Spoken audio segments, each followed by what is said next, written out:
யார் ரொம்ப பங்க்சுவலா இருப்பாங்க? நானா பேர் சொல்லு. அம்மா அஸ்வின்.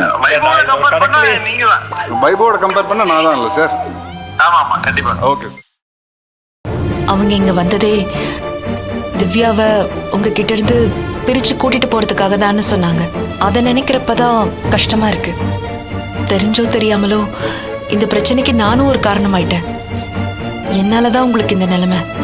என்ன மன்னிச்சிருங்க. நீங்க என்னங்க பண்ணுவீங்க? முதல்ல நடந்ததை பேசி என்ன ஆக போகுது? இனிமே நடக்க போறத பார்த்துப்போம். நீங்க திவ்யா விஷயத்தை நினைச்சு உங்களை நீங்க காயப்படுத்திக்காதீங்க. இதுல உங்க தப்பு எதுவுமே இல்ல. அதை முதல்ல புரிஞ்சுக்கோங்க. திவ்யாவை பத்திரமா நான் பாத்துக்குவேன். அவளாலலாம் என் பொண்ணை என்கிட்ட இருந்து பிரிக்க முடியாது.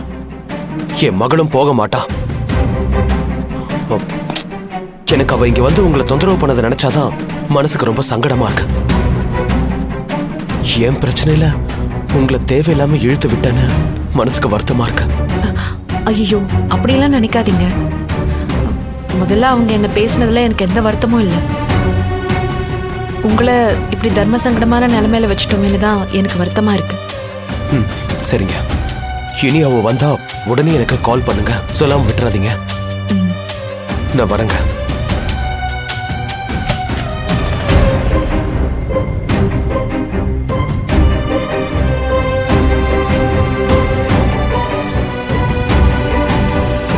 கௌதம் இங்க வந்திருக்கானா? இல்ல, அவனுக்கு இத பார்த்தா உங்க ஞாபகம் வருது. அதான் திரும்ப கொடுத்துடலான்னு. இப்ப போறப்போ திரும்ப எடுத்துட்டு போக முடியுமா? கிஃப்ட் எடுத்துட்டு போகலாம். அவனுக்கு கொடுத்த பாசத்தை எப்படி எடுத்துட்டு போவேன்?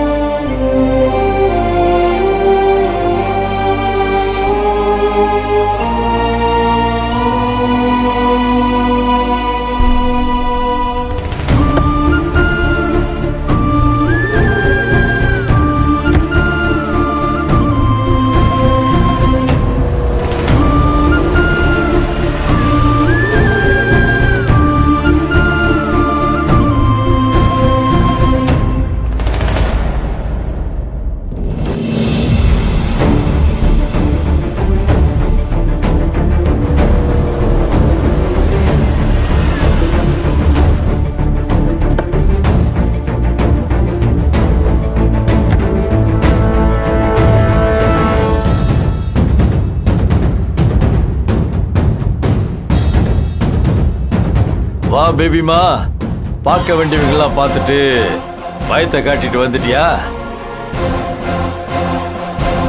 வாசு உன்னை பார்த்துட்டு அப்படியே மிரண்டு போயிருப்பானே.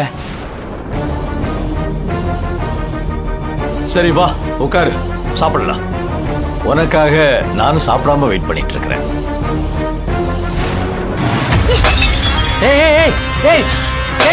என்ன பண்ற? என்ன பண்ணிட்டு இருக்கிற நீ? சாப்பாடு. ஏய் ஷைலு, என்னாச்சு உனக்கு? யாருக்கு வேணும் உங்க சாப்பாடு? ஏய் ஸ்டாப் இட். ஏய் ஷைலுமா, நிறுத்த போறியா இல்லையா? எதுக்கு இந்த கோபம்? கொஞ்சம் அமைதியா இரு. முடியாது. என்னால நடக்கிறதெல்லாம் பார்த்துட்டு அமைதியா இருக்க முடியாது. வாசு நல்லா இருக்கான், ரொம்ப நல்லா இருக்கான். என்ன காதலிச்சு பொய்யான நம்பிக்கையை கொடுத்து என்ன ஏமாத்தி என் வாழ்க்கையை நாசமாக்கிட்டு அவன் மட்டும் நான் இல்லாம நல்லா இருக்கான். என் பொண்ணு கூட அவன் சந்தோஷமா இருக்கான். அவ பக்கத்துல இருக்க வேண்டிய நான் தனியா தவிச்சுக்கிட்டு இருக்கேன். இதெல்லாம் பார்த்துட்டு நான் எப்படி அமைதியா இருக்க முடியும்?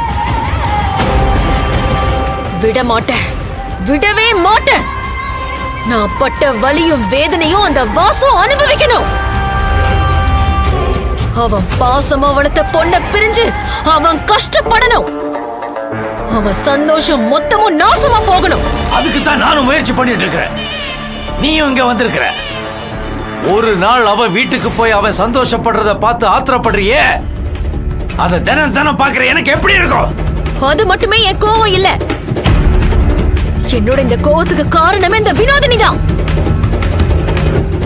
எனக்கு முன்னாடி நிக்க தகுதியே இல்லாத அந்த தையல்காரி எனக்கு சவால் விடுறா. என் மகளை எனக்கு கொடுக்க மாட்டேன்னு சொல்றா. அத சொல்ல அவ யாரு? ஏய் ஏய் ஏய் ஏய் ஏய் வேண்டாம், சொல்லுங்க. வேண்டாம், கொஞ்சம் கோவத்தை நிறுத்து ஷைலுமா.